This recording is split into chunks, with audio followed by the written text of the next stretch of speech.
Bacaan surat setelah Al-Fatihah. Dianjurkan untuk membaca surat apapun setelah membaca Al-Fatihah. Terkadang Nabi SAW membaca surat yang panjang dan terkadang surat yang pendek, tergantung dari kondisi makmum. Dari Anas bin Malik, bahwa Nabi SAW pernah sholat subuh dengan membaca surat yang pendek karena mendengar suara bayi yang menangis. Hadis riwayat Ahmad dengan sanad yang sahih. Umumnya Nabi SAW membaca satu surat utuh dalam satu rakaat. Beliau bersabda, "U'tu kulla suratin hadzaha minar ruku'i was sujud." Berikanlah jatah rukuk dan sujud untuk setiap surat. Hadis riwayat Ahmad dan Ibnu Abi Syaibah. Terkadang Nabi SAW mengulang surat yang dibaca di rakaat pertama, diulang di rakaat kedua. Hal ini berdasarkan hadis riwayat Ahmad dan Abu Ya'la. Terkadang beliau juga membaca beberapa surat dalam satu rakaat. Ini juga pernah dilakukan oleh Imam Masjid Quba. Beliau selalu mengawali bacaan surat dengan membaca surat Al-Ikhlas, kemudian disambung dengan surat lainnya yang lebih panjang. Sikap Imam Masjid Quba ini direstui oleh Nabi SAW. Ini berdasarkan hadis riwayat Bukhari dan Turmudi. Jika membaca surat dimulai dari awal surat, maka dianjurkan membaca basmalah. Dan jika yang dibaca adalah penggalan tengah surat, maka tidak perlu membaca basmalah. Nabi SAW sering membaca surat Al-Mufassal. Hadis riwayat Bukhari dan Muslim. Surat Al-Mufassal adalah kumpulan beberapa surat pendek dalam Al-Quran, dimulai sejak surat Al-Hujurat sampai surat An-Nas.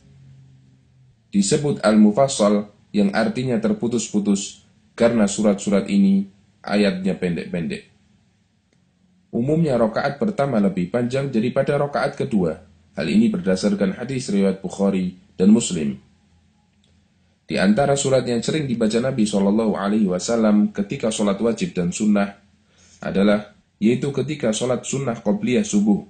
Di rakaat pertama beliau membaca surat Al-Kafirun, dan di rakaat kedua beliau membaca surat Al-Ikhlas. Hadis riwayat Muslim dan Abu Dawud. Ketika subuh di hari Jumat, di rakaat pertama beliau membaca surat As-Sajdah, dan rakaat kedua beliau membaca surat Al-Insan. Hadis riwayat Bukhari dan Muslim. Ketika sholat Jumat di rakaat pertama membaca surat Al-A'la, dan di rakaat kedua membaca surat Al-Ghashiyah. Hal ini berdasarkan hadis riwayat Muslim dan Abu Dawud. Ketika witir 3 rakaat beliau membaca surat Al-A'la di rakaat pertama, dan Al-Kafirun di rakaat kedua, dan Al-Ikhlas di rakaat ketiga. Hadis riwayat Nasa'i dan Hakim. Dan masih banyak yang lainnya. Boleh tidak membaca surat setelah membaca Al-Fatihah. Sebagaimana pemuda yang ditanya Nabi SAW tentang bacaan sholatnya. Pemuda ini menjawab, membaca Al-Fatihah, kemudian rukuk, dan seterusnya. Sikap ini dibenarkan oleh Nabi SAW. Hal ini berdasarkan hadis riwayat Ibnu Khuzaimah dan Al-Baihaqi. Untuk sholat tahajud, seseorang bisa membaca surat sepanjang apapun yang dia inginkan. Nabi SAW pernah membaca Al-Baqarah, An-Nisa, dan Ali Imran dalam satu rakaat sholat tahajud.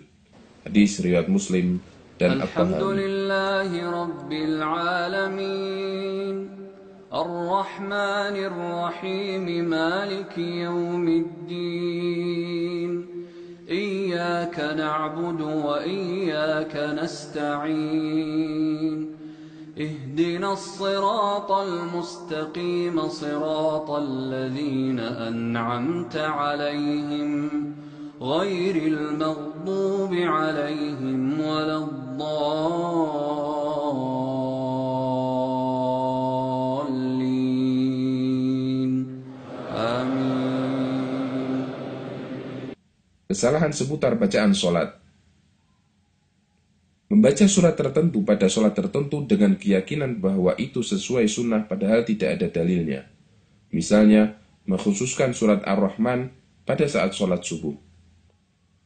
hanya membaca surat yang terlalu pendek dalam setiap sholat, atau ayat tertentu saja sehingga membuat makmum bosan. Karena itu, imam dituntut untuk memiliki banyak hafalan agar bisa membaca surat yang lebih panjang.